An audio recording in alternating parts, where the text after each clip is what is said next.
welcome back here to the Central PA Pour, and we're all back in studio again. Kevin's off to my left. Howdy, howdy, howdy. Dave is off to my right. How's it going? So, hey man, as we're recording this, we're not in spring, but we're getting to be coming into summer as this is getting released. So we'll be into June. Anything coming up for the summer that you guys got planned? Nothing as of yet. We're gonna have our big party here. I was just told. I forget the date already. Yeah, the Saturday before the 4th, we're going to do our big party. Fireworks? Maybe. Maybe. I'm allowed to have a table. Yeah. But my table can be just a table. I didn't say how big. We can make one. We'll see. What We'll about, see. you're just going to have sparklers in, right? Yeah. Okay. Sparklers and Yeah, little poppets. Little poppet. Anyways, give us a like and subscribe wherever you get your podcast at Central PA Pour. Every little bit of share and, give us a like and help us get this word out that, of all the guests we bring in here, we're having a good time doing it. We're getting to meet a lot of great people. The gentleman we do have in studio, we have met before, and you'll recognize him if you follow us, and he's been on one of our previous episodes. So bring him in studio. Welcome to the Central PA Pour, Colton Boyles. Thanks for having me. Well, it's good to have you back in. Yes. Now, this time you're on your own accord. Yep. So what's been going on since we last had you on the show? So, I left Stony Run, and then I went to a place down in Maryland called Falling Branch Brewery. I applied there once before. It was right before we recorded at Stony Run. So I didn't get the job. Things happen like that. And then it was like January, I think it was. I get a call saying like, "Hey, they need someone." And Jared actually called me and told me about it because he has a friend who helps make cider down there. So called me up, and it was kind of like a no-brainer.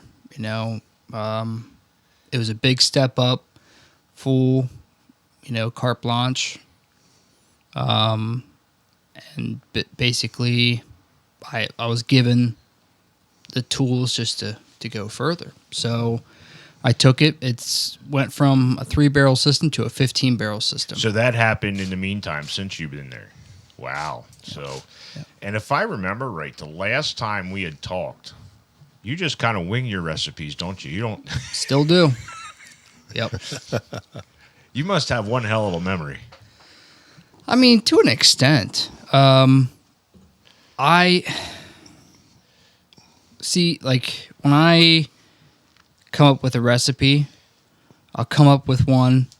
I have it down in, like, a software and stuff. Okay, so you do at least record something. Yeah. Okay. Yeah, Okay. Yeah. I was like, holy shit, because I can't remember what I did yesterday. You're putting recipes together, and then like, damn. So I think it's pretty cool. You actually got a job, a great opportunity to become the head brewer at a bigger facility. Yep. Kind of an upstart. It's not that old, correct? It's 8 years in So May. it's 8 years now. Yeah, Okay. Yeah.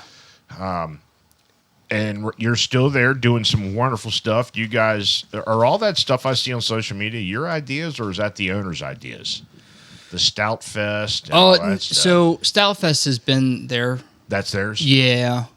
But I just been somewhat not taking over, just help implementing more things. Like this year, we went from 6 breweries to 12 and split it up until 2 days. Whereas before it's just 5, like 6 or 5 or 6 within a span of just 1 day. Now, do you have helpers in the brewery? I do. I do have an assistant. Yeah. All right. That's awesome. So I think the opportunity it came along at the right time. Yeah. Yep. and what's your future plans down there? I mean, you're looking to keep growing that and doing what you're doing, coming up with new recipes, and I mean, like, I don't know what the future holds. All I know is like I'm just working there, enjoying my time. At some point, I would like to come back and work in Pennsylvania, just because the drive is long. It's 52 minutes for me every day. and yeah, because where is Street, Maryland? It's just Right below Delta. Okay. Yep. So that's and if you're anywhere in the York County area, that's a pretty good hike. Not a lot. There's not a main highway that goes in there, right? No, I mean, I go from Spring Grove through Glen Rock, 83, and then Shrewsbury, Stewartstown, and then takes me right there. That's a pretty good hike. Yeah. I mean, there's no traffic. It's just all just main roads. I don't run into any traffic whatsoever. So tell us a little bit about what Falling Branch Farm Brewery is. I mean, there's a pretty good history about just the farm itself, correct? Yeah, so it's this year is 100 years that the family has owned the farm. So it's 4 generation. It was hopefully I get this right. A pig farm, and then they went to the dairy business. And they did that for a long time, but then they realized it wasn't profitable. So they got out, and then they went into the beer side. Now, are they growing your own grains and hops or not? Hops wise, yeah. Hops you are? Yeah, legally we have to. Okay. Because it's, we have a farm brewery license, which I don't know if they get it at a super, super low price or it's free. I'm not too sure. I just know that in order to have it, you have to use one piece of stuff from the farm. So hops, if you use that, you're good, as long as you put it in every beer. I think Brad from Alecraft kind of mentioned that, that was some of the problems he was having keeping a license down there. It was a political thing. Yeah. And he had mentioned about the farm breweries and stuff that, it's just, they didn't have a big enough farm to be get the farm brewery license. And then they put a moratorium on it. So there's only 3 farm breweries and nothing else. Like there's no more. You can't make another farm brewery because the moratorium was implemented. So there's only 3.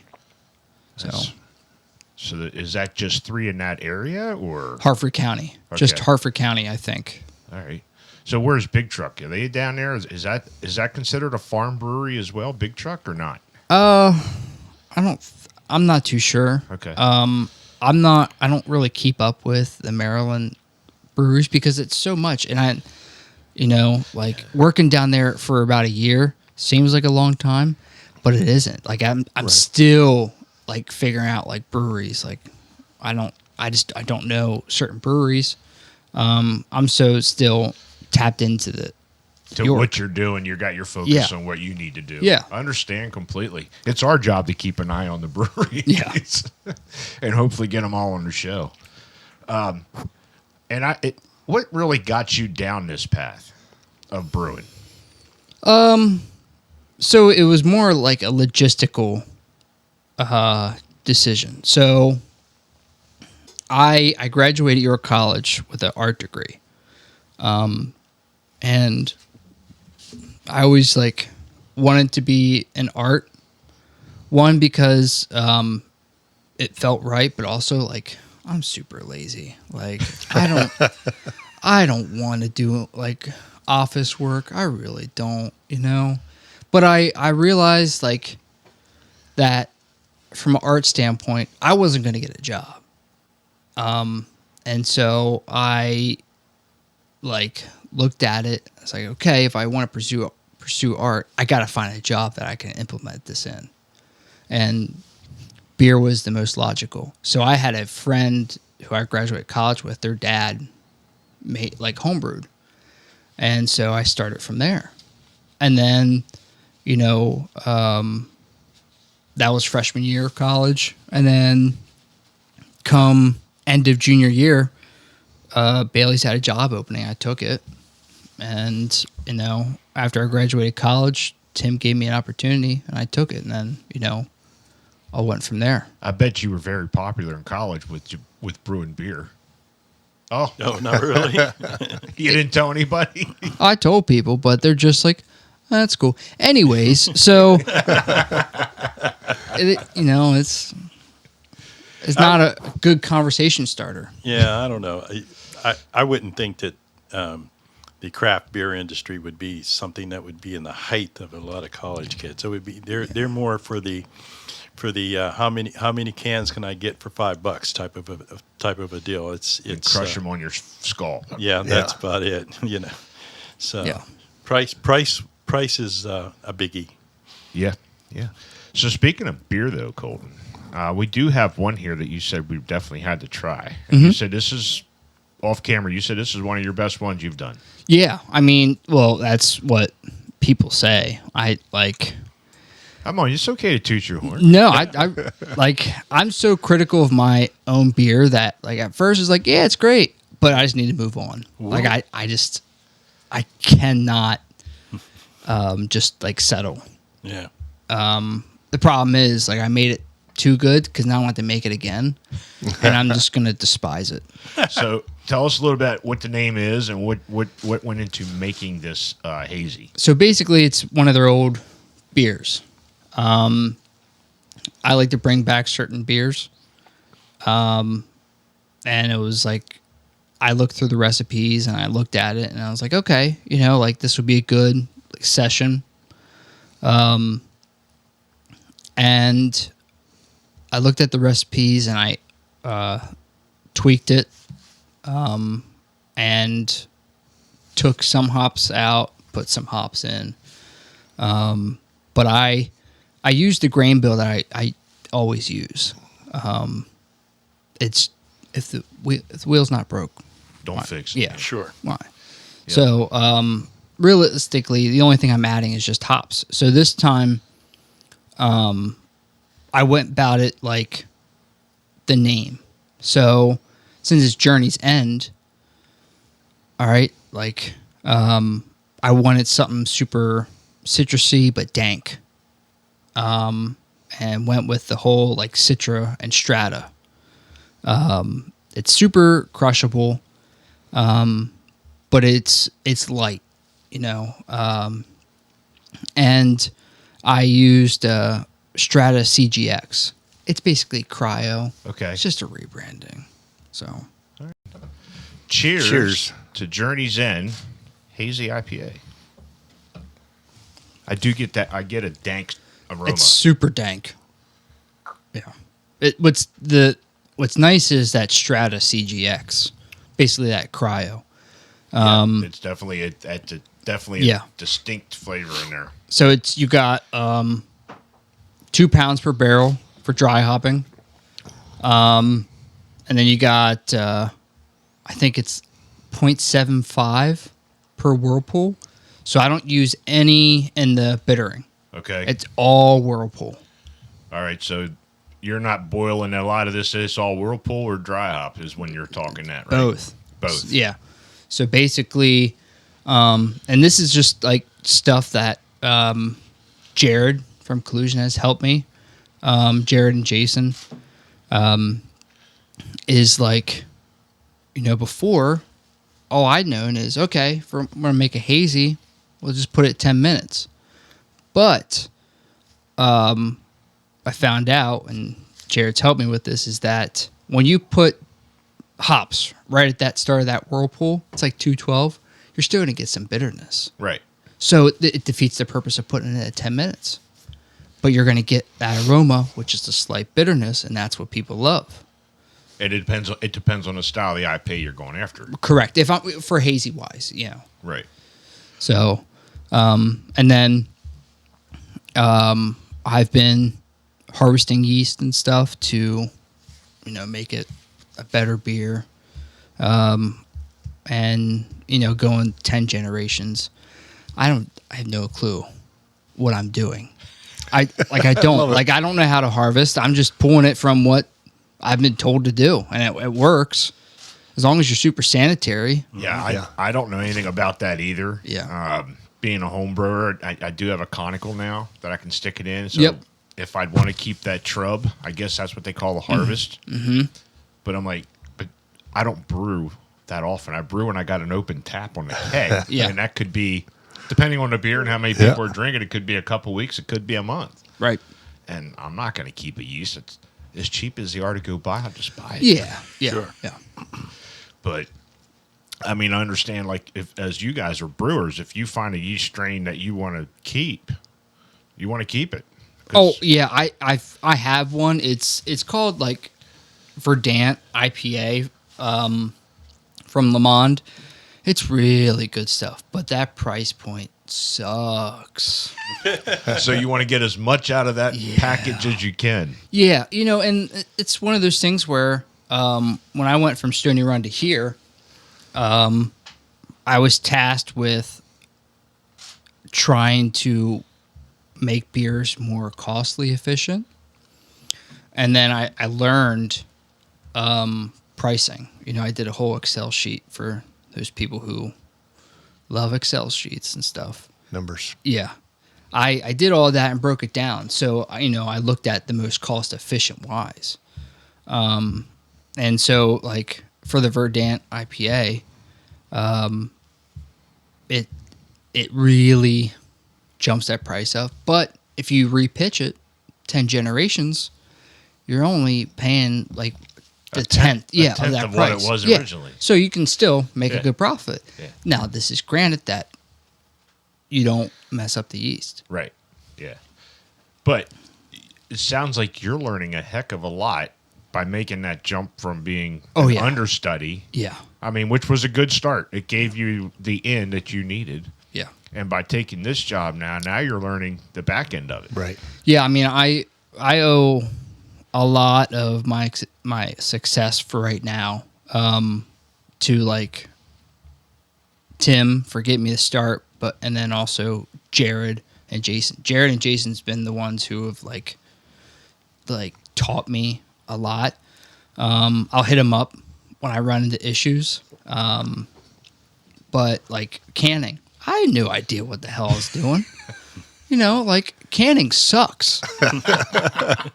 If someone's on this podcast and tells you like, "Oh, I love canning," they're lying, man. They're lying. It's such a piece of crap. Like, and I mean that in the most serious way because there's so many moving parts.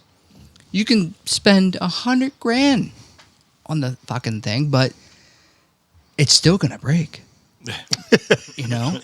It's just like there's just so many things that could happen. Like there's times where we've canned and we walked in and we're just like, all right, what's gonna break today? And sure enough, something breaks. Sounds like our business. Oh yeah. So Yeah. the more expensive the car, the more costly it can be, and then things break a lot quicker. Yep. Yeah. Yeah, we have the problem of what's not going to work today for us. Whenever we get to the end of the line, we said, okay, that didn't work, that didn't work, that didn't work. Yep. Yeah. But speaking of your can art, with That's your nice. Yeah. graphics, so this is Journey's End. Yep. And did you draw that? No. So, realistically, I'm busy at work like most of the time. So my downtime is making the labels there. But for me to draw that, it take months.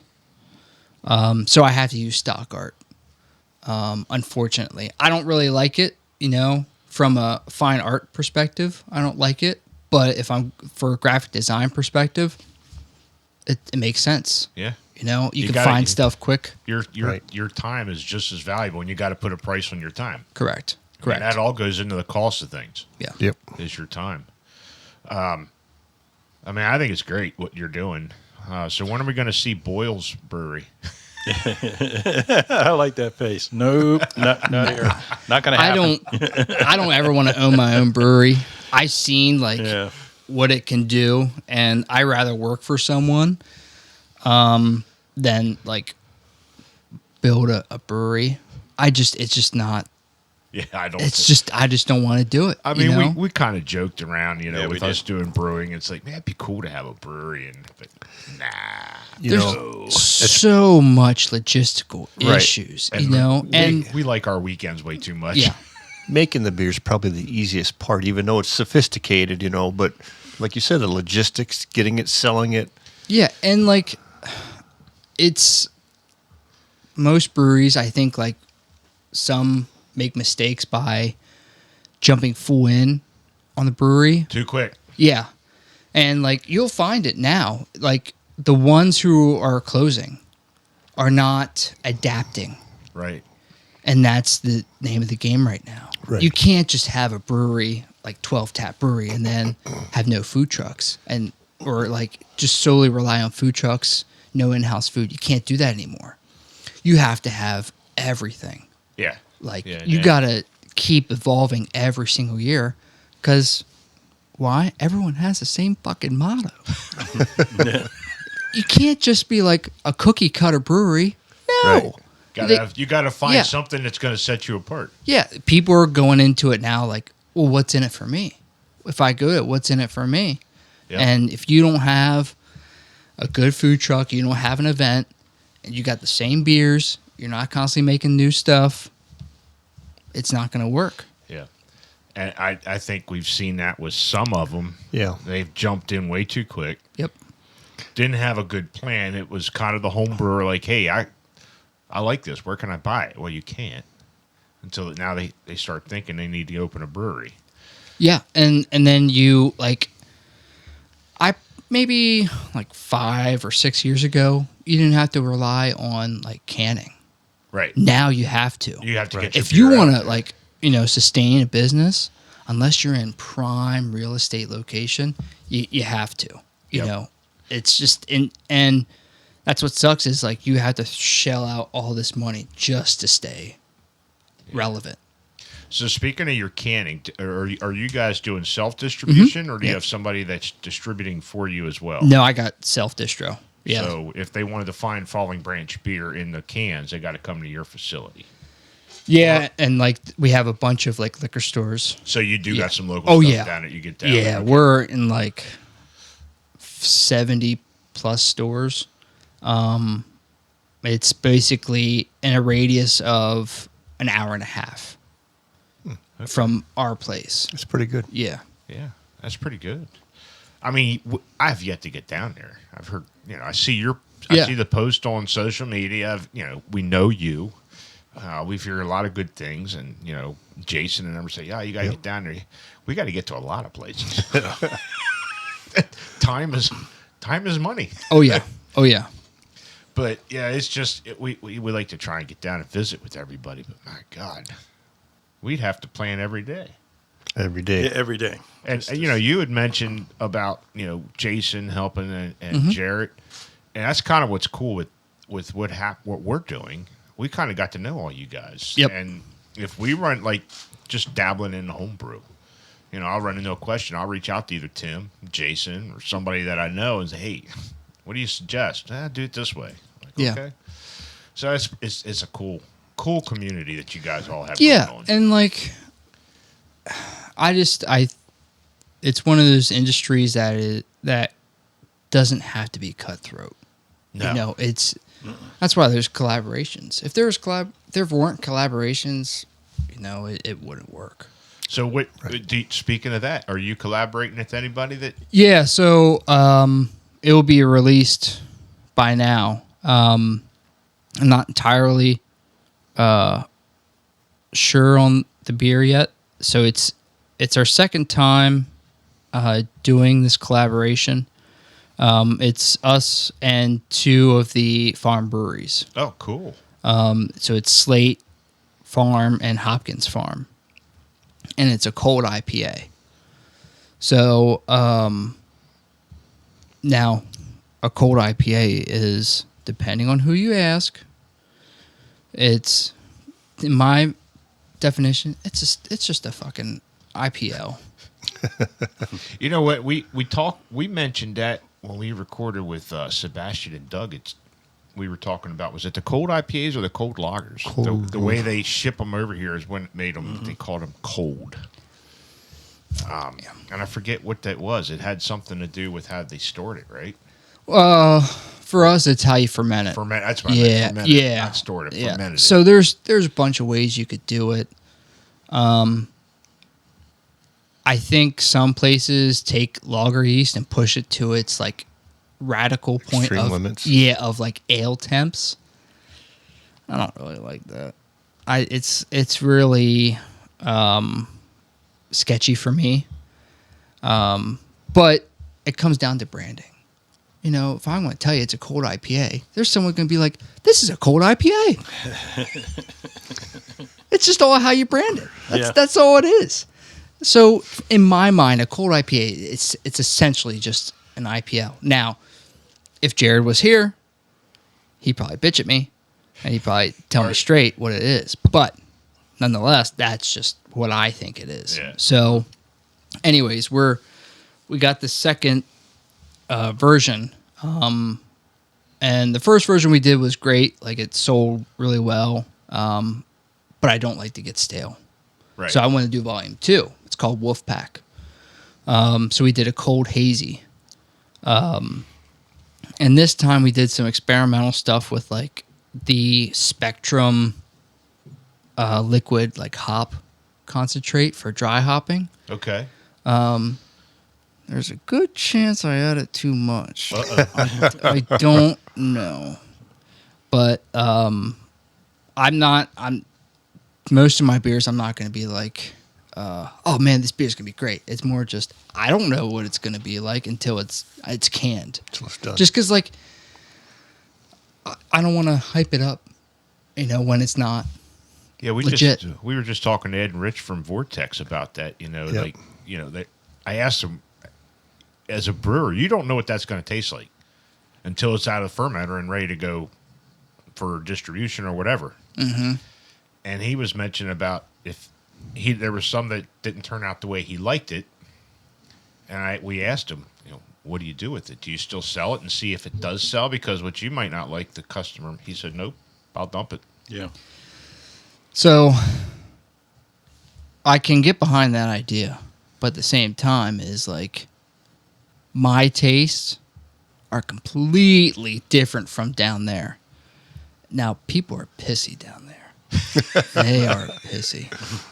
And I'm not talking down, but I'm just saying they're just they have their tastes, and I've learned this the hard way where I've done a Northwest IPA. Basically just like a West Coast, but with huge aromas from a hazy. Didn't go. Nope. They don't like it. They don't like West Coast. They only like hazies down there. Huh. It's weird. They like hazies, they like sessions, and ciders. That's it. They might have a sour here and there, but that's it. Huh. Well, that's kind of, with Emery, we had talked about extra special bitters, an ESB. Yeah. And I finally brewed one. But you're not going to sell it as a bitter beer because it'll never sell. It's a branding thing. Yeah. So if you call it a pub ale, it'll sell. So what we brewed, I called it Essex Pub Ale. So we're hoping, I think Jason he liked it when we were down at the Winter Brew Fest. Mm-hmm. So I think we're going to do a collab with him this summer. Cool. So that'd be cool. Yeah, I mean, like, there are certain beers that I can never pull off making down there. The most radical one is the oyster stout. That's one that I was shocked that works. And we're going to get into that one. Yeah. I mean, we're going to, and we'll have you describe that because I think you use oysters in that, right? No. Okay.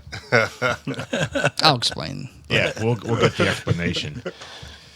We don't want you to leak out any corporate secrets or anything, but Not yet, though. In a few minutes. I do have a question, though.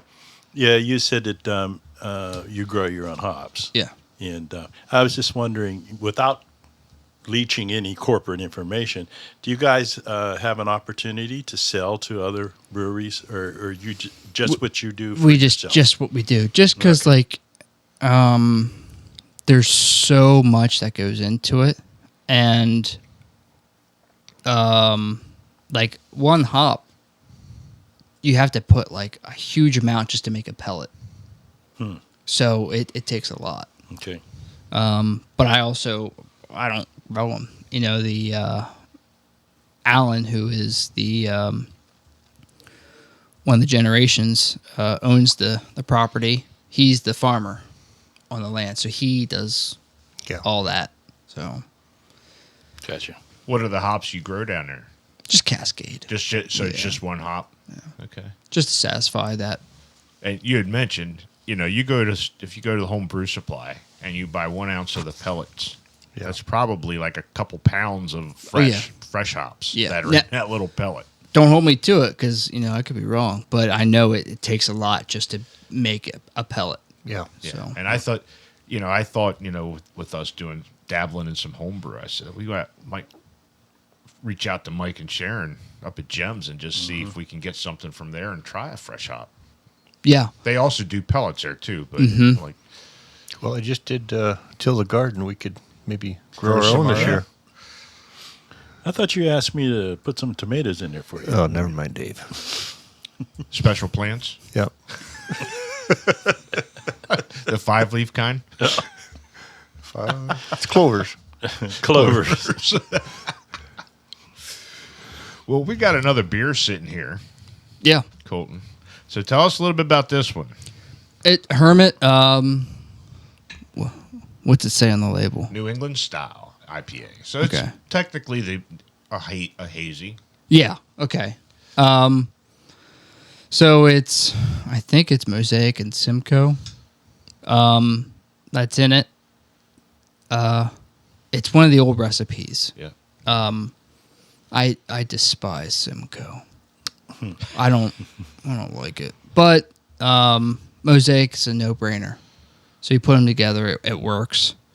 Again, same grain bill. 2 pounds per barrel. So there's the same grain bills on both these in the base. Okay. Yep. It doesn't take much to make a hazy. It really doesn't. I think people get super caught up in it. It doesn't take much. What's the main grain? Just pale. Pale ale. Yeah. Or pale malt. Yeah, and then you do some like wheat flaked oats. There you go. That brings the smoothness and the haziness to it. Yeah, you don't need it. What you're trying to showcase is just the hops. Yeah. That's all you're trying to do. And you do 2 pounds per barrel for dry hopping. So say I'm doing, 10 barrels, that's 20 pounds of hops. And that dry hopping, that's going to get you that haze. And it's also going to bring some different Yeah. Yep. hop Yep. aromas into the picture. Yep. Cheers. Hermit.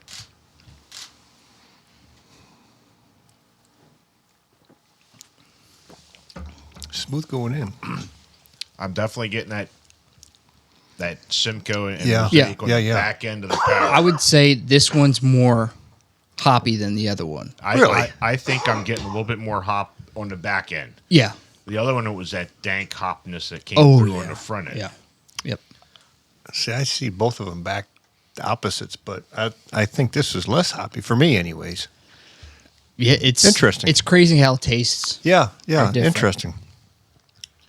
It's not bad, though. It does taste less hoppy to me also. I agree with Kevin. If Dave drinks all his IPA, you've done a good job. I've done it. I'll drink this. This is pretty good. Well, he brought you a couple more cans. Yeah, so there is a Twisted Galaxy in there that you guys can share amongst yourselves. It's basically same grain bill, but it's Galaxy, Belma, and Brew One. So you got like pineapple, the Galaxy stuff, and then Belma gets you like that fruit, Yeah. like strawberry, berry profile. You explain the hops, and we're trying to understand. Okay, like you said, Mosaic and Simcoe, we kind of in our minds know now what flavor is going to come into that. But, I'll see recipes like, oh, you're going to get a hint of dragonberry or passion fruit. I don't fucking know what that shit tastes like. Well, let me be honest with you. Neither do I. Why? Somebody put it on the package. This is what these are where the flavor profiles are from this hop. The only two people I know who could probably pick it out and Emery is Jason, Emery, and Jared. Jared's going to be the one who's going to be like, yeah, I picked that up. I don't know. I can't even sit here and tell you what beta acids are in hops. I have no fucking clue. I don't either. Like alpha acids just tell me how bitter it is, But it's the same fucking thing of like wine tasting. Yeah. Where they're just like, oh, you're going to get wood. Why the fuck am I going to get wood? I hope so. At my age, I hope so. Where's wood coming from in this wine tasting? Or they're just going you're going to get like bubble gum. Yeah. Where the fuck are you getting bubble gum? Like it's kind of like crazy if you think about it. If you look at a hop package, you're going to list all these aromas that you're going to get. Why am I going to get all these aromas? Can't it just be one? Right. Yeah. Like there's one out there that I think is just marmalade. I forget the hop. I really want to get it, but it's just marmalade. That makes sense. I'm going to get marmalade. But it's the ones that are just like bubblegum, grass, wood, and resinous. Why am I going to choose that one? There's so many things. It just... Excuse me. I swear they just pay someone just to come up with whatever you want. It's kind of like can art. You got to figure it out. It's branding. Yeah. It's making you. It's the marketing way. They're getting you to buy it. What was that? We talked about it early on in our journey that Fourscore used. What was that? Like grape. Oh yeah. What the heck was that? That was a rage. And it was a short. I mean, it was just a rage for a short time. I forget. What, hops or like the beer No, style? it's that powder or whatever, wasn't it? Yeah. Phantasia. Phantasm. Phantasm. Yeah. That's what it was. That was a short span of popularity. So because it was so expensive for yeah, one. it's got it's basically a thianolized. It's this from the grape skins after they're done with the wine. You could put it in like the mash and stuff. I thought about it. But I don't think I could be able to pull it off because the mash, all the grain goes to the cows on the farm. And I will die from the hops. So I can't really mess around with it. But it's great. It's going to give you that huge aroma. But it's, Yeah, you don't even hear about it anymore. No. I mean, it was a rage here for a while. Everybody was coming out with it for a little bit. Yeah. Yeah, that was just a lot of, like you said, it's a lot of marketing, a lot of hype. It's to get people to buy it, and like you had said, that they list all of these ingredients so that people it gets up here, and he says, "Oh, I want to try this because I want to taste that. I want to taste these different flavor profiles in the beer or the wine." In fact, we'll invite you to our next wine podcast. And you can get wood. You can get wood. We'll sit you right over there with the girls. Kind of liking this, huh? Yeah. Speaking of girls, last time we had talked, and I don't know if you want to get into it. Sure. I mean, still waiting. You were one of the only guys that I had ever figured out. You already had your dream wedding planned out. How's the search been going? Still waiting. Still waiting for that special person. Oh, I see. You got the wedding planned out, but you're waiting for the girl. Yeah. Gotcha. Well, I remember that. It's like, to me, I don't know if it's just like over the years I've kind of just wanted to do things like, when I had like an art fellowship a couple years back, like during COVID, I had like a talk at the end of my fellowship, and I went all out. So like, I don't know if it's just like that spur in me that wants to do it, like make it so memorable that you're just like, God damn, my wedding fucking sucked.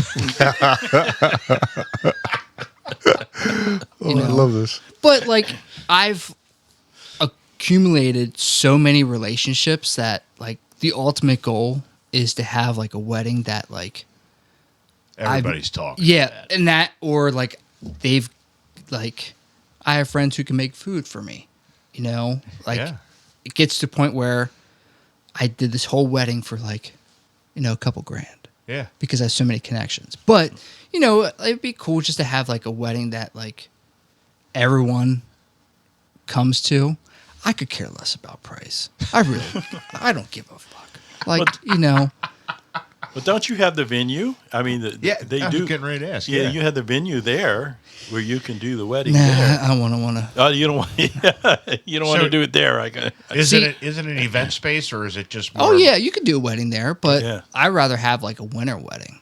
Okay. Everyone okay. does weddings in the fall and the spring because the weather's so nice. You know, Yeah. they, Speaking of it, no, it has not been. I mean, it's spring now as we're recording Yeah. this, and it's been fucking cold. yeah, It's cold. Yep. Except for Kevin over here, he's out in shorts and t-shirts. You're right. That's because Kevin's not around here. He's usually down in sunny Florida or down in California somewhere on the beach. Not this year. Not this year. Canada here. Canada. Yeah. So, So it is an event venue. Oh yeah, yeah. What as far as so you can do weddings and special events down there. What else you got going on like through the summer? So basically June 1st, we're having like a it's called Toast and Jam. It's Not Toe Jam, right? correct. It's a music festival, just jam bands. You know, it's a 1-day festival. that sounds great. No, it's free admission. That sounds great. And it's a bunch of like local bands. Like if you're into just like listening to music, just jamming out, Yeah. you know, it's perfect. And then we're gonna do, and this is something I'm organizing with the help of my bar manager, is a summer festival. Oh, nice. So it's going to be on the first day of summer, which is June 21st. So it's a Friday. And then we're going to go through that whole weekend. So what I'm going to try to do is get as many breweries as I can. And basically we'll just like have it on tap, you know. But you got to come every day to get the full experience. So and like I can have so much on because it's, you know, all kinds of crazy beers. Does the farm allow plotters to come down with their tent and crash out like No. they did at Woodstock? No. That'd be cool. You have your own little mini Woodstock. Down Yeah. there. Yeah. Oh, that's kind of what I was thinking. Absolutely. Yeah, that toast and jam. That sounds pretty. That's when we should go down. Well, yeah, go down. Yeah. I can't June 1st, but yeah, you guys can go down. You busy? Yeah, I am.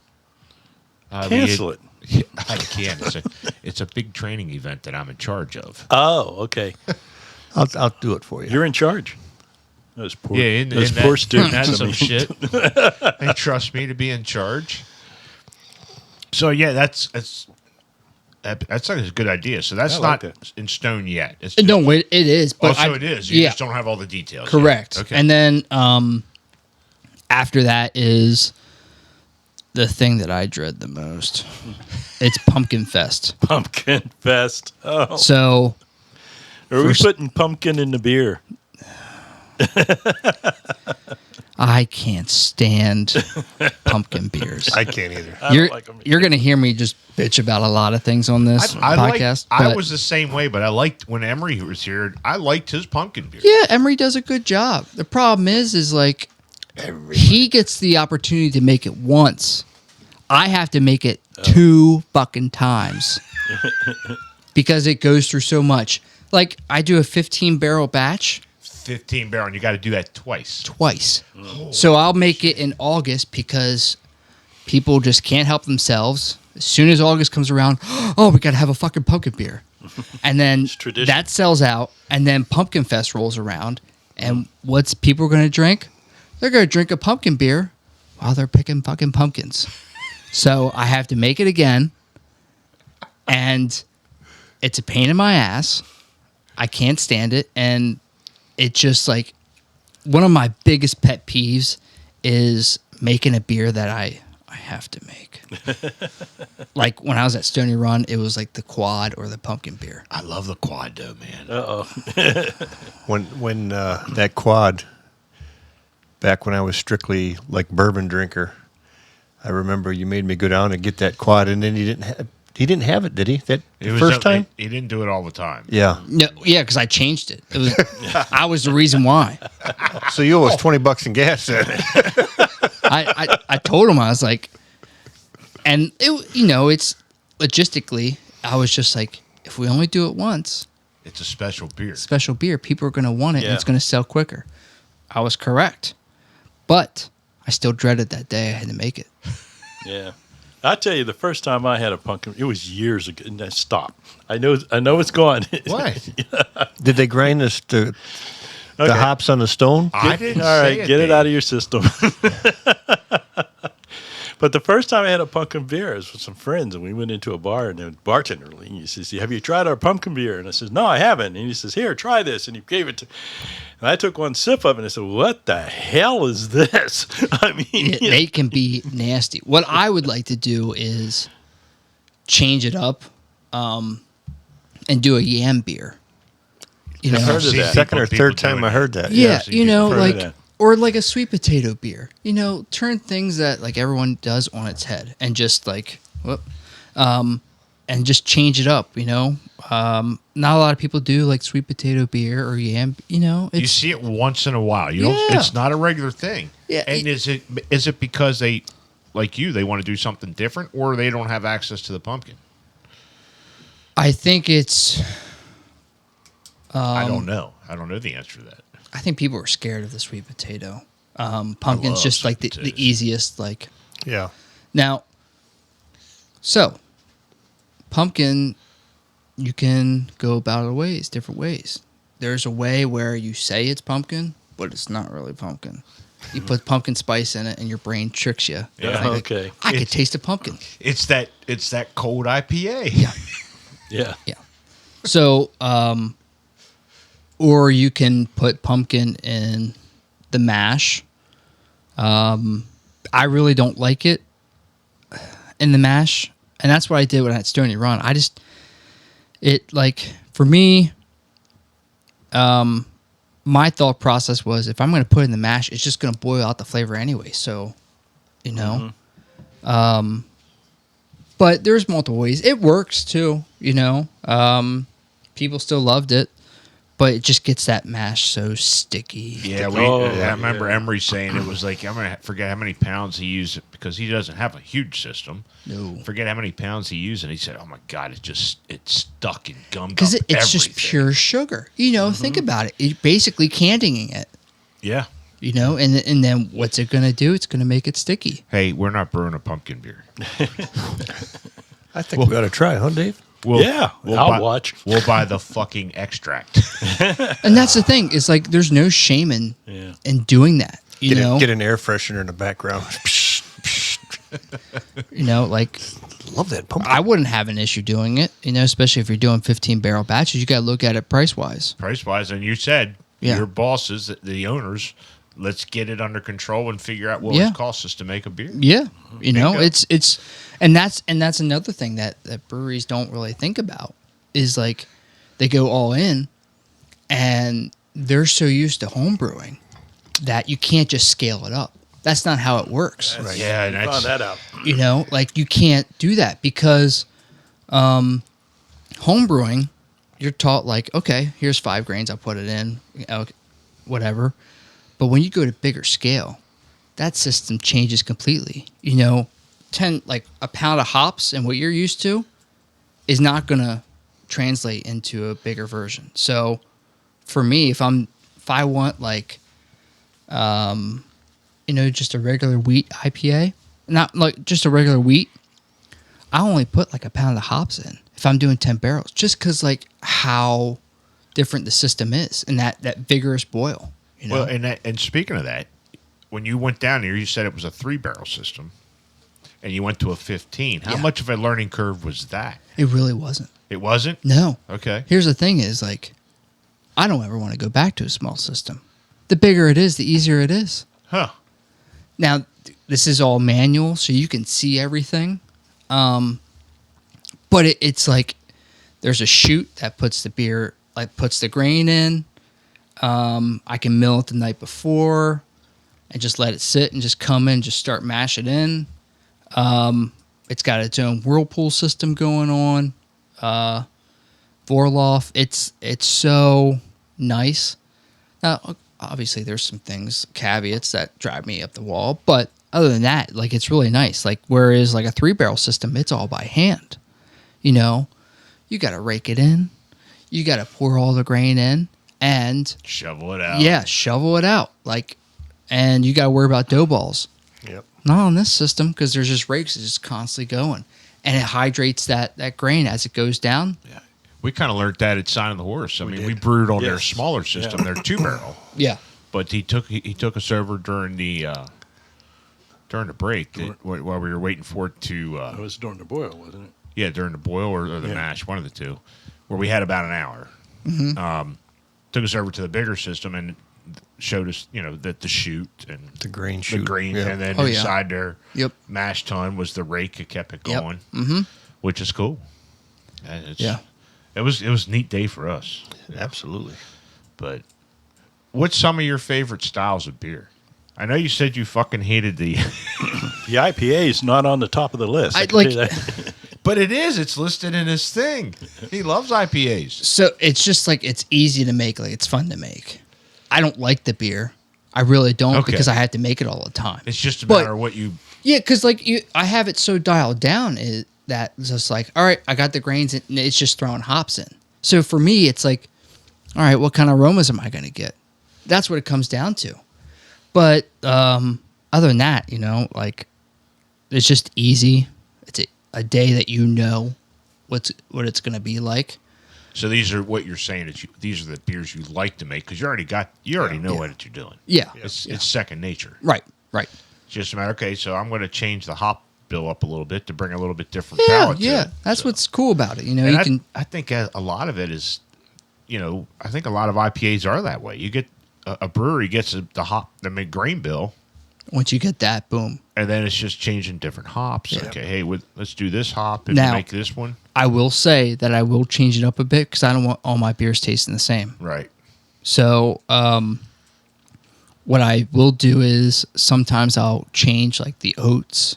Maybe I want more of like an oat consistency. Like by the time this releases, I'll have this beer on tap. It's a oat cream IPA.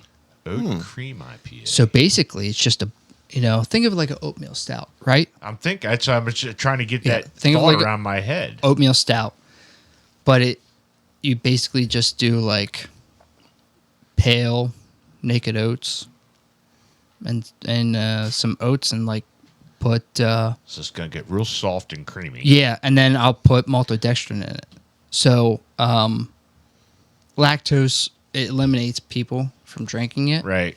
If you just do maltodextrin, you're still going to get some creaminess, and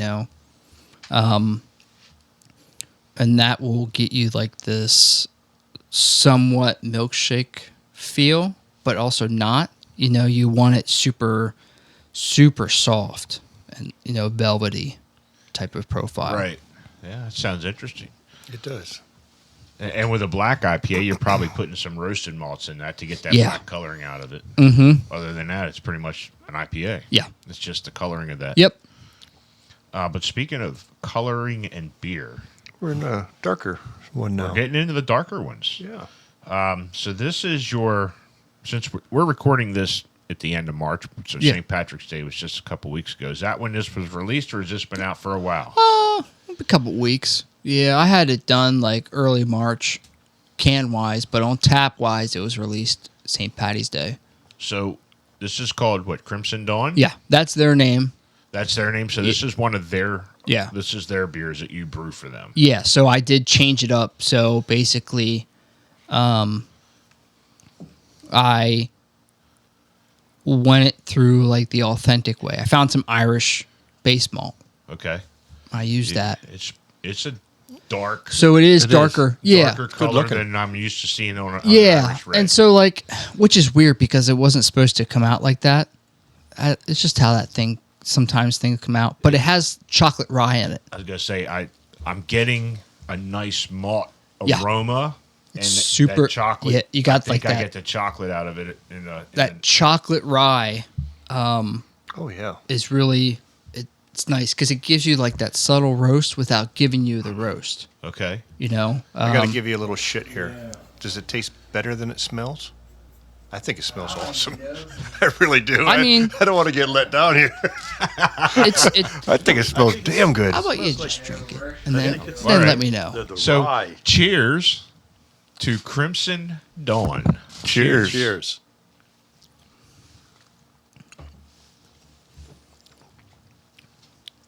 I like that. Yeah.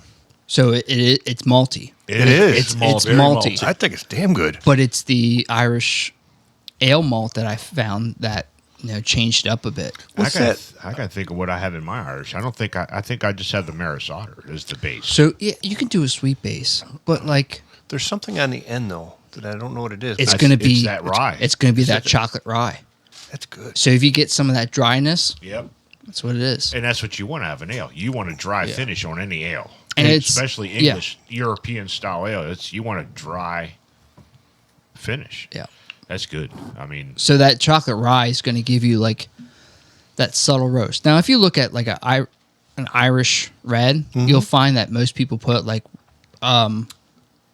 roasted malt or roasted wheat at the end, roasted barley. I don't really like doing that because everyone does it. I think that's what's in mine is a Yeah. little roasted barley. So I want to do something different. Now, rye is really great, but that chocolate rye is going to be lesser of a color. So it won't be super, super dark, but it will give you this nice complexity to it. And then just add some Munich to it, and boom. It's super, super easy. That's good. Yeah, well, I got mine ready to brew again. There you go. There's your IPA. I'll drink this. I got mine. So the last time this was one of the Irish red that I came up with was my first all grain Yeah. that I developed. Flavor profile and everything come out good. At first, it was not nowhere near that reddish color. It had a little color to it, but the longer it sat in the keg, it got definitely more reddish. Mm-hmm. So I think I upped the darker malts a little bit on this Yeah. last batch that I'm going to get ready to brew here soon to see if I can get that redness that you're looking for in Irish red. You can, there's, you don't even have to do like the Munich. Food coloring? No, you can find some like Cara Red. Realistically, you don't even have to use Munich. You could just do Crystal 40, and that'll give it. That's I what's have a going to give it to crystal in you. and I forget which in. I'd have to show you the recipe what Yeah. I got. Just do like some Maris. Honestly, and me and Jason concur, is that Maris is overrated. I think Golden Promise way better. Well, then I might have to look into that because everything I've done, especially because I'm sticking to that traditional English, Maris Otter's been mainly the base Yeah. malt. It's the majority of the malt in the bill. But And- Golden Promise is much better. I think so. Okay. I just did it with that oat cream IPA. You're going to get some sweeter base. But I think the flavor's We'll have to, way better. we'll have to give that a shot. Yeah, I'm going to have to Because- look into that. yeah. Now, that's going to depend if Scotts and Brothers has Golden Promise Golden somewhere. Promise. I mean, if not, you can always find it on the internet. Or I'll Right. call Yeah. Colton Yeah. or Jason. Hey, Jason, I need some Golden Yeah. Promise. So, what else goes on down at Falling Branch? I mean, besides it's an event venue. Yeah. Do you have a kitchen or do you just do food trucks? Just do food trucks. And we have great food trucks. Okay. I saw that. I saw that list. Yeah. I was getting hungry just reading We the have list. really good food trucks. There's one called Top Notch. That it's just a burrito joint, but what they do is they make the burrito, but they'll put it on a fried piece of cheese and wrap it around. So you got like this flat top fried cheese wrapped around this burrito. Huh. That's interesting. Oh, New yeah. twist. Oh yeah, That's simple, but and it's Good. But they're so hard to get. Like they're that popular that we had to book them out a year in advance. Jeez. Wow. Yeah. Now, when you bring a food truck in, there's probably either a contractual minimal that they need to hit, or is it something that do you guys pay to have them there? Nope. Okay. They just, we book them. They come in, make sure they make money. Yeah. So. Are they there Thursday, Friday, Saturday, or So it's Friday through Sunday. Okay. It's hard for Thursdays. It's just not worth it right now. We're trying to figure that out. Hopefully by the time this releases, we figure it out. But we do have beer and crabs. So typically on Wednesdays, you can just come in, grab beer, and then have crabs delivered to you. Oh, jeez. Yeah. That's So, cool. yep, and the crab place is like right down the street. They got good stuff. Well, I'm going to order crabs. It's going to come. Dude, I need them shelled because I hate shelling. I fucking hate that shell. Oh yeah. So that's you guys got a lot going on. It's been an interesting conversation. And to know you from over at Stony Run, Yep. and to see where you've come now, I've seen already just talking to you. Yeah. Sitting down here with you this time that The nerves you've went already, away. Yeah, the nerves went away. You've already grown as a brewer, and this wasn't your field of choice. And I think it's phenomenal what steps you've taken and how you're growing. I can't wait to see what the future holds for you. Yeah. Colton. Minus overgrowth of breweries, what do you think would make the industry better? I know that's a loaded question, but No. But you hit a couple of good points that I think you might have something good here. There's parts of me that doesn't want to say it, but there is I think there needs to be a limit on breweries. I personally think so, just like to wade out the market. But I think we're already doing collaborations, but I just think it's saturated, and so it makes it hard for younger breweries to make it because of the saturation. So Somebody that's been established for a while is already going to have a piece of that market in that town. correct. If they don't have food, that's another play in it. Yeah. Right. I think what it really needs is just a full reset. I personally think it needs a reset, whatever that may be, but a reset that just cleans the palate and we just start back up again. Well, it kind of Yep. goes what you said. There's only they put a moratorium on farm brewery license. Yep. What you're thinking is let's put a whole moratorium on brewery license. Well, And yeah, just 'cause stop the market. Well, it's just they're getting handed out left and right. I don't disencourage or hopefully people don't misunderstand this. No. Starting Yeah. an entrepreneurship Yeah. of making money. No, I'm not discouraging you. No. It's just more if you're starting it, you're going to have a hell of a time right now. Yeah. It's just And we've experienced that too. I mean, we've walked into a new place. Yep. yeah. May have been a home brewer from a small 5-gallon or whatever, if they had an SS Brewtech or system in their house, and now they're on a commercial base, but the beer's not that good. Well, It's a learning curve, and and yeah. that's what they need to do. It's okay, let's get it dialed in before we really push ourselves. And I think they have to have a mentor. Yeah. That's what it comes down to. Is so without having mentors, I would not be where I'm at right now. Same goes in my business. Yeah. I have mentors in my business. So basically, breweries, what they'll do is they'll be a home brewer and they're like, let's start a brewery. They get there, right? What they don't have is someone there saying, hey, why don't you not do this? Why don't you do this? Why don't you take that out and put this in? Now Yep. make it more efficient. Why don't you do this? And you don't have that. You're Right. going to run into issues, or you're not going to change your ways, and you're just going to be, just hooked on what you know. Yeah. And I agree wholeheartedly. And maybe they hit lightning in a bottle. Maybe they don't. Correct. Right. Yeah. And that's any business out there. Okay, I'm going to start my own business. You might hit lightning in a bottle. You may not. Mm-hmm. But without a mentor or somebody that's been down that road to help you along and say, hey, Oh, yeah. I have learned the hard way. I'm trying to give you some advice. And- everybody needs Right. that advice. And now, I've learned this, that people don't want advice. No. And yes. Jason, I've learned that, and Jason has talked to me about that. It's just like, don't do it unless they ask you. Don't do it, because the person in me has seen the industry, and if you're gonna start up, like, hey, let me help you out. Here's some info. They don't want that, and so I learned the hard way on that. And all I can do is just offer. I mean, we kind of clearly see that on our end. Yeah. Who wants to collaborate and who doesn't. Right.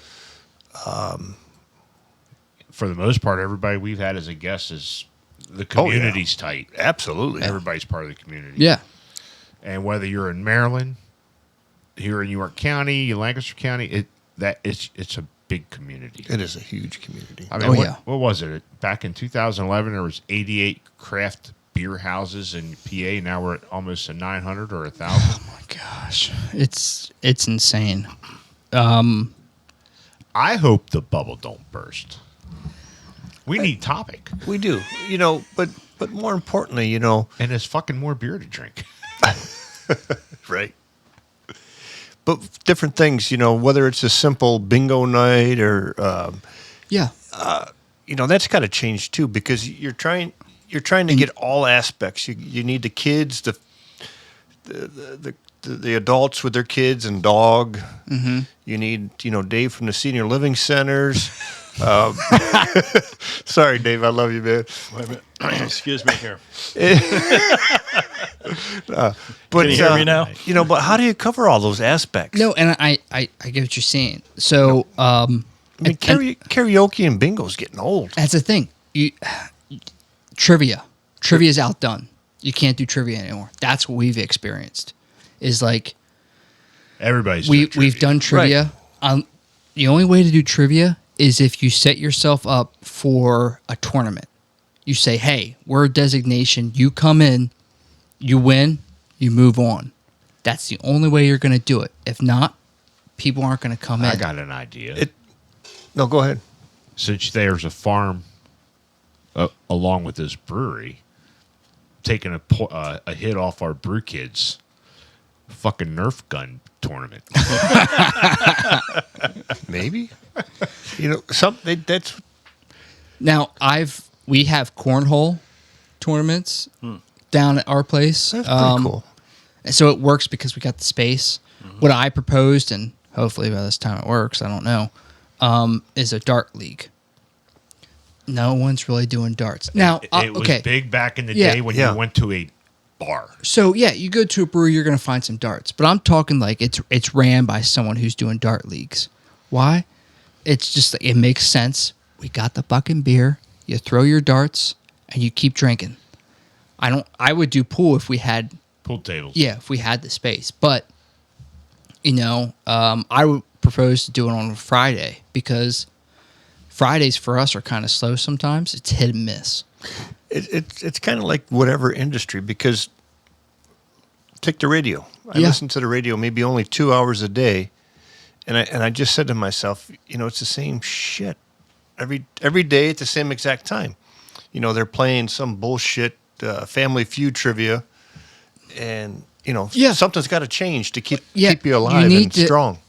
Like I said, you need to do something that's gonna, you have to look at it from a customer Right. perspective. Right. You can't just go in and be like, "Oh, this will be cool." No, you have to what's in it for them? What do you have that's gonna make them come to you? Slushies. Everyone's doing slushies. Yeah. That was great. COVID, post COVID, but now everyone's doing it. Yeah, So- you get them at the beer distributor too. Right. So you got to do something that's so off the wall. And that's why, like, I'm going to give more props to Jason from Gift Tours, is that he basically has liquor. Now, you can do it in Pennsylvania, Maryland. We can't Right. do it. But what he's doing is he's got both sides. He's got the beer, he's got the liquor. The ladies are going to drink the liquor. The guys are going to drink the beer. So he's profiting both Yeah. parts. Yep. So And now he's got food with his brother. correct. So it's constantly working. He's got the space outside, so he's constantly this young hip brewery. Jared from Collusion, his works. How he has it set up. Yep. People want the food and the beer. Yep. That's a hard combo Yep. to achieve. Usually it's just like the beer and then, all right, we got food. But it works. So, but you gotta do unique things, and that's what is so hard because most of it's been done. Yep. You like the only way you're gonna do something different is like Get a dunk tank. Dunk the brewer. it's becoming to a point where you almost thought of every single thing, and the problem is as soon as you come up with something, Everybody's doing it. everyone's gonna fucking do it. Yeah. And it's constantly evolving. And I don't know if you guys have a marketing team down there or if you guys are constantly getting together and trying to come up with new ideas. That's what we do. Yeah. And it's the same in my business as in the automotive repair. What sets me apart from the shop down, another shop. Right. And you're constantly trying to think of things. Some have been done, some have not. You just got to think of stuff outside the box. Yep.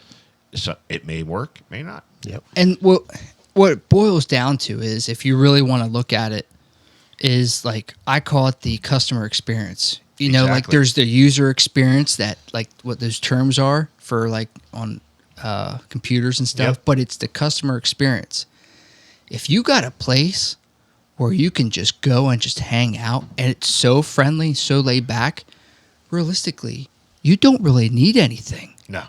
You don't need people. You don't need bingo to bring people in.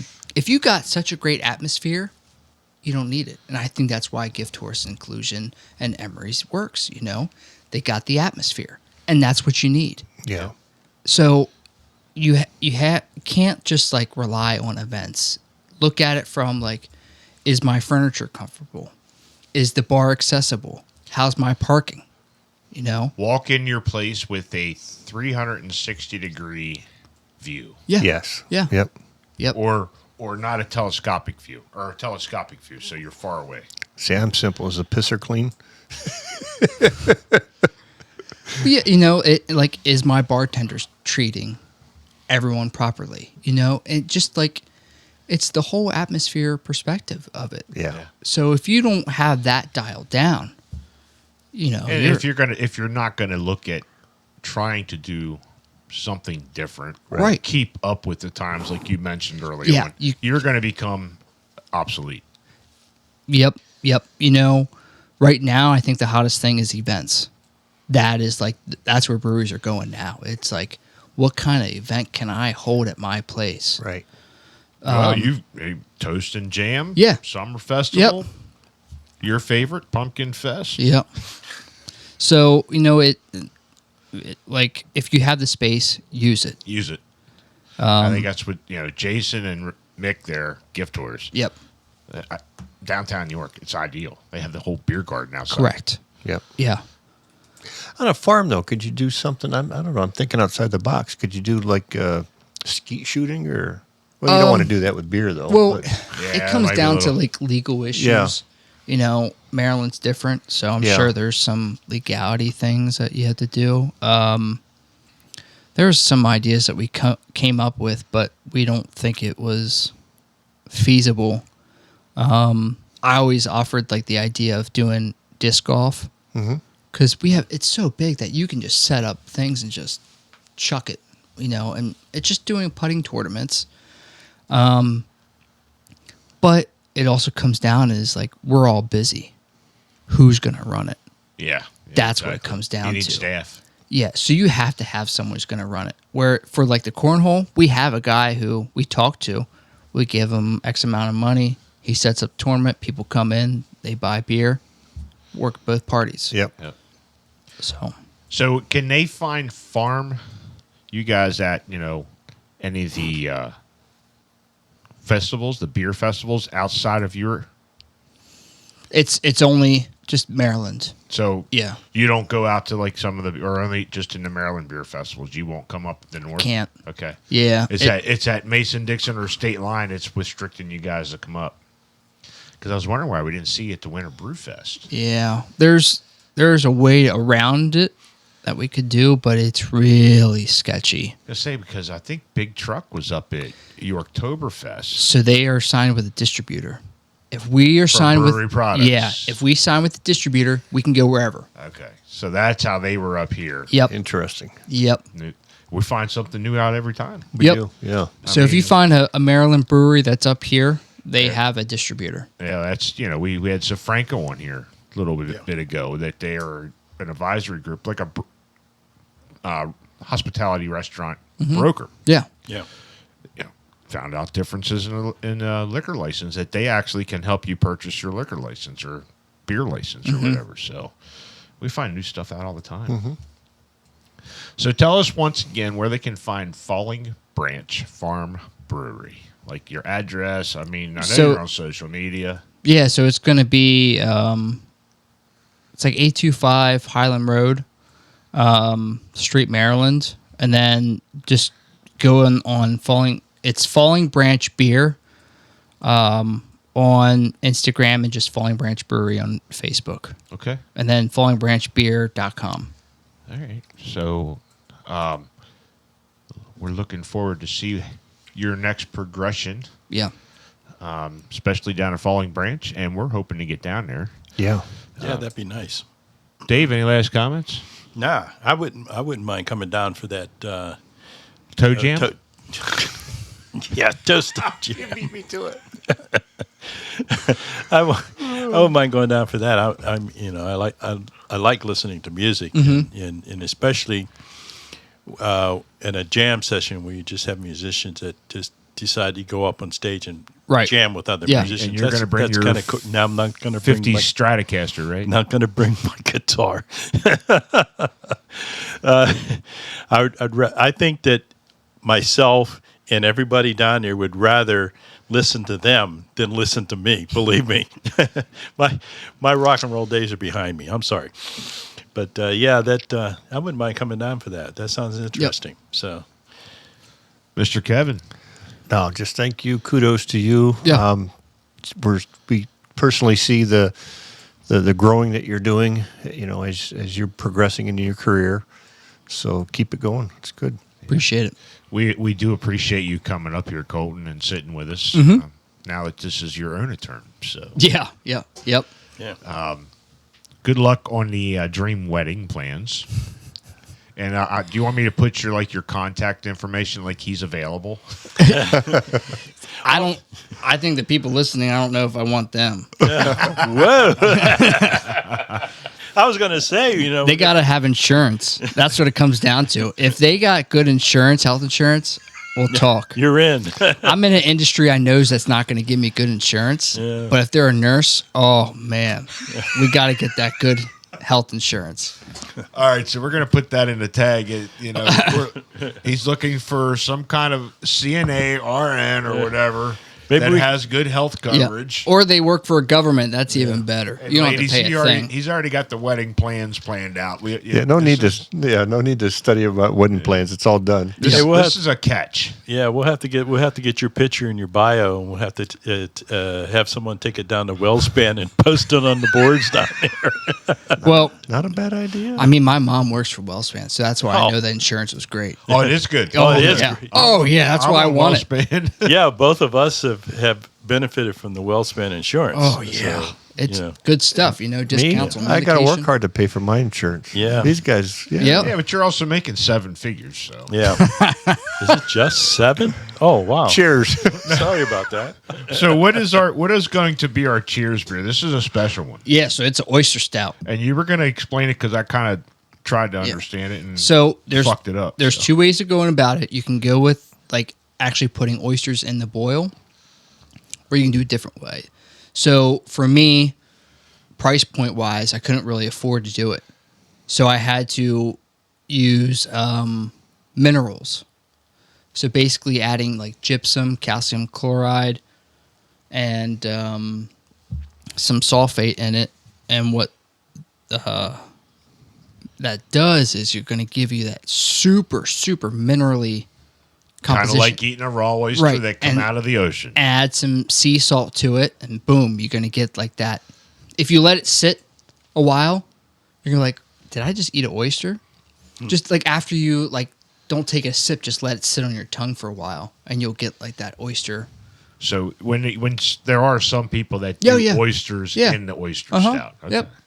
And I don't know, would just using the shells get you the same effect? It does, but again, the amount you need, It would be a lot, yeah. So it's especially great. on a 15 barrel. Right. It's great if it's a 3-barrel batch. It works out. But I'm doing 7 to 10. Yeah, I could- you're gonna have hit a quarter of your thing just with oyster shells. Correct. So if you just do like a mineral composition, it works. That's interesting. I didn't have it on hand. I wanted to use chalk. Not the actual chalk, but like there's a mineral chalk that you can add. And that would have got you this very like minerally that you would find on an oyster shell. I think it's like calcium Yeah, something. I love raw oysters. So Actually, Vortex said that we need to look at that. They do oyster feeds down That there. was at this Vortex past once weekend. in a while. I think it was This weekend here. so as we're recording this. Yeah. Yeah. here's a little fun fact. The guys from Vortex used to work at Falling Branch. You know what? They did say that. They did say Yeah. that. Yeah. Yeah. Yeah. It's a community. Right. It's everybody's kind of circling a little bit here and there Yep. until they find their forever home. Yep.